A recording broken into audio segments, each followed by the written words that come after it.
ये बताइए, ये तो फिर भी चलो अपने गठबंधन में दूसरी पार्टियों से लड़ रहे हैं, आप तो अपने अंदर ही अपना मामला सेट किया हुआ आपने।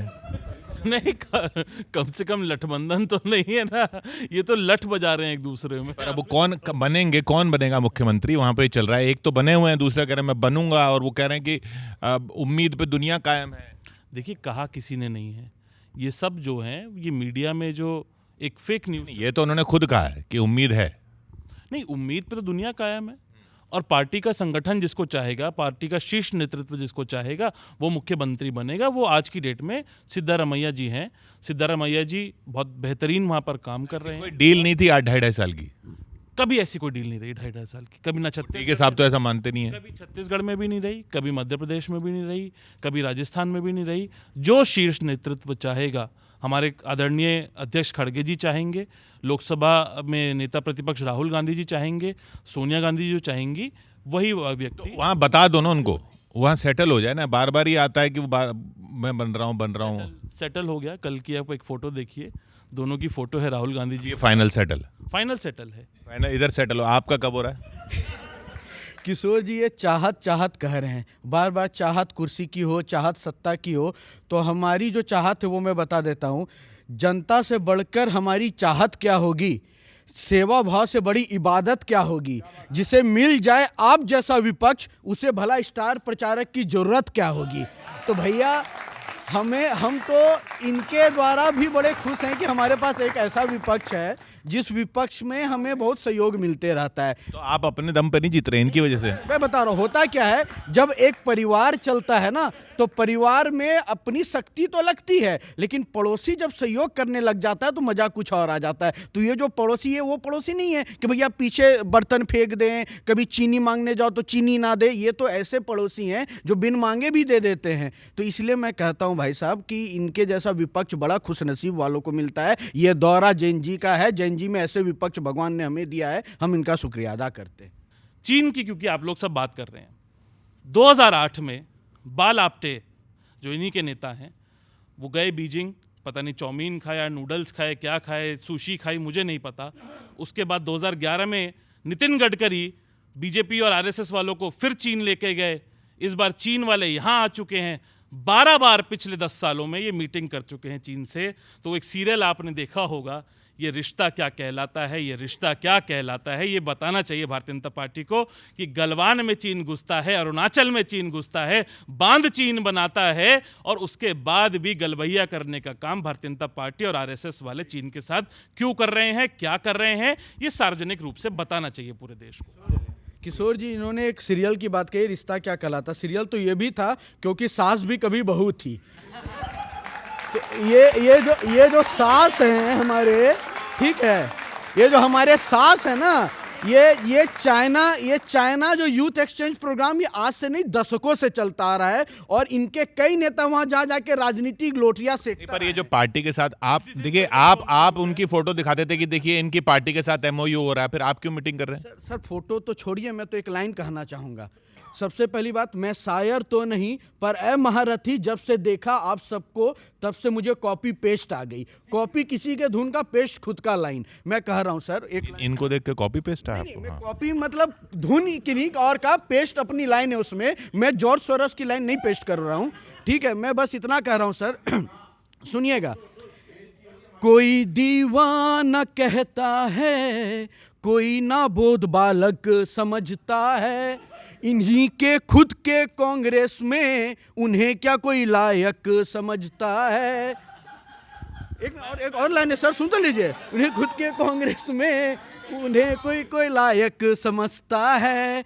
चुनाव का मतलब बस इनके लिए सत्ता सुख साधना सा है। हमारे दिल में सेवा भाव सा रहता है, इनके लिए सुख बन के बैठा है। कहने का भैया ये है कि भैया सत्ता केवल सुख के लिए ये आते हैं, और हम सेवा भाव के लिए काम करते हैं। ठंड का मौसम आता है तो लोग कहते हैं गर्म कपड़े पहनना शुरू करो, तो जब अक्टूबर के बाद शीतलहरी धीरे धीरे बढ़ती है तो लोग धीरे धीरे पहले स्वेट शर्ट पहनते हैं, फिर हाफ स्वेटर पे आते हैं, फिर फुल स्वेटर पे आते हैं, फिर पूरा आग तापने लग जाते हैं। तो कहने का संदर्भ मोदी जी का इतना है, स्वदेशी अपनाओ मीन्स एक बेग चाइना का बाइकआउट करने का विषय है कि स्वदेशी अपनाने मतलब धीरे धीरे आदत जब बदलेगी तो नीति और नियत भी साथ के लोगों की बदलनी शुरू होती है। एक अभियान हमने छेड़ा है, आने वाला समय देखिए भारत का होगा और भारत सच में विश्व गुरु था और अब और मजबूती से बनेगा, ये तय है। दिक्कत बस इतना है सर कांग्रेसियों को, और जो बंगाल की भी बात की मैं एक बात कर देता हूं, नारे हैं आसमान में, विकास काम धरती पे खो गया, बंगाल पूछ रही रोजगार कहां, जवाब भाषण हो गया। तो भैया बंगाल में जो हो रहा है उसके लिए मैं तो कहूंगा कांग्रेस हो बाकी विपक्ष को भी एक साथ खड़े होकर टीएमसी का विरोध करना चाहिए, क्योंकि वह लड़ाई मानवता की लड़ाई है। क्योंकि वो आप तो विरोध कर ही रहे हो टीएमसी का, नहीं कर रहे हो? कर रहे हैं क्योंकि त्रिपाठी जी ने बात करी आंकड़ों की कि आंकड़े ये देते रहते हैं। भाई साहब आंकड़े ही तो नहीं देते हैं, आंकड़े ही नहीं आते अब सरकार से निकल के। लेकिन एक आंकड़ा निकल कर आया है कि मेक इन इंडिया, इन्होंने बोला था मेक इन इंडिया के तहत 17% जो मैन्युफैक्चरिंग हम छोड़ के गए थे देश में, कैसे विश्व गुरु बनेंगे? मैन्युफैक्चरिंग से बनेंगे। 17% जो मैन्युफैक्चरिंग हम छोड़ के गए थे देश में, इन्होंने कहा था उसको 25% कर देंगे। लेकिन आज वो मैन्युफैक्चरिंग लुढ़क के 14% पे आ गई है। ये देश के युवाओं को पता होना चाहिए कि खुद चाउमीन खा रहे हैं, सुशी खा रहे हैं चाइनीज के साथ बैठ के, और देश को कहते हैं बाइकॉट चाइना। सुशी तो जापान का हो गया। मुझे तो आइडिया नहीं ना, क्योंकि चाइनीज से इतना हमारा नाता नहीं है ना। हमने तो चाइना को ठोका था 1962 में, लेकिन नूडल खाने का काम 1962 में कहाँ ठोका था? खैर 1962 में मत जाइए। हाँ देखिए आंकड़े तो ये भी हैं कि 89 चुनाव को हारा हुआ है, आंकड़े ये भी हैं, और आंकड़े ये तो बंगाल चुनाव आप भी आ रहे हो। नहीं सर, आंकड़े ये तो बंगाल है ना, नहीं बताना था ना सर, आंकड़े भी बता दिए, और आंकड़े बता देता हूँ। 95 हो रहा है, आप 89 बोल रहे हो। 89 महत्वपूर्ण वाले बड़े वाले, छोटे को तो जिनते नहीं सोचते तो हम तो ऐसे जीत जाते थे। ये छोटे कौन से? ये जो वो नगर पालिका भी केरल में भी हुआ, वहाँ भी वो नहीं, वो हमारे लिए चुनाव नहीं था इनके अकॉर्डिंग। हमारे लिए हर चुनाव महत्वपूर्ण होता है। दूसरी बात, एक बात स्पष्ट है, खिलौना की मैन्युफैक्चरिंग में 1 लाख से ऊपर अब जो है हम एक्सपोर्ट कर रहे हैं। क्या बन रहा है? झुंझुने? झुंझुने, बिल्कुल सर, झुंझुना बहुत बड़ा चीज होता है।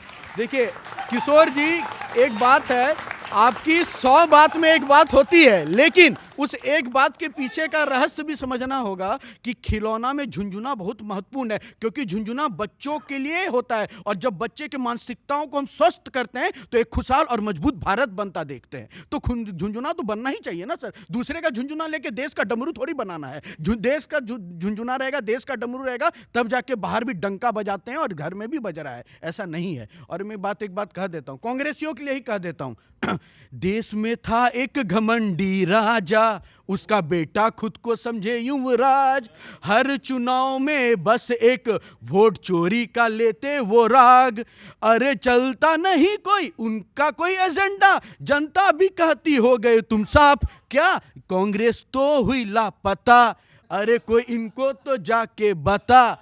तो भैया कहने का विषय है कि अपना आंकड़ा देख ले, कहां कहां से ये लापता हो रहे हैं, और उस लापता में खुद को खोज ले, वरना लापतागंज एक सीरियल बंद हो गया था, कांग्रेस भी बंद हो रही है।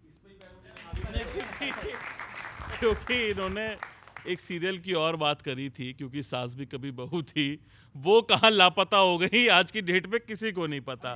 क्योंकि अरे छोड़, ठीक है छोड़ दीजिए। एसआर में वहीं का वोटर बना, ये छोड़ के वायनाड नहीं भागे।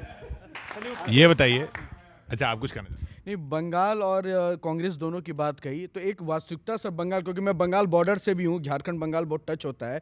बंगाल में, बंगाल जो कह रहा है आज के डेट में, बंगाल कह रहा है शांति चाहिए, जवाब में नारा मिला लोकतंत्र को संवाद चाहिए, और उन्हें केवल डर का सहारा मिला।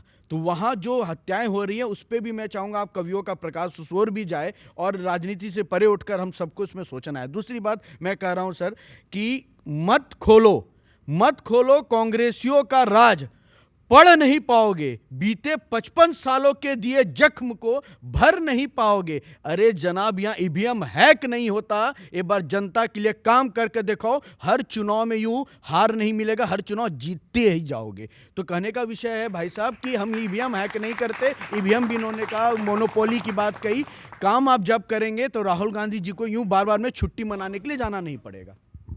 55 साल कह रहे हो आप? 55 साल इसलिए कह रहा हूँ सर, नेहरू जी का ठीक था। नहीं 55 साल इसलिए कह रहा हूँ कि बीच में कुछ और भी सरकारें आई थी, अटल जी की भी आई थी, और अब हमारी भी 11 साल से चल रही है। हर पार्टी का ना एक फ्रंटल होता है, आपको पता होगा। इनके फ्रंटल जैसे हमारा यूथ कांग्रेस है, इनका युवा मोर्चा है, महिला कांग्रेस है, महिला मोर्चा है, इनके बहुत सारे हैं। हाँ बहुत सारे हैं। उसमें इन्होंने 2-3 और ऐड कर दिए हैं 2014 के बाद, ईडी, सीबीआई और इनकम टैक्स।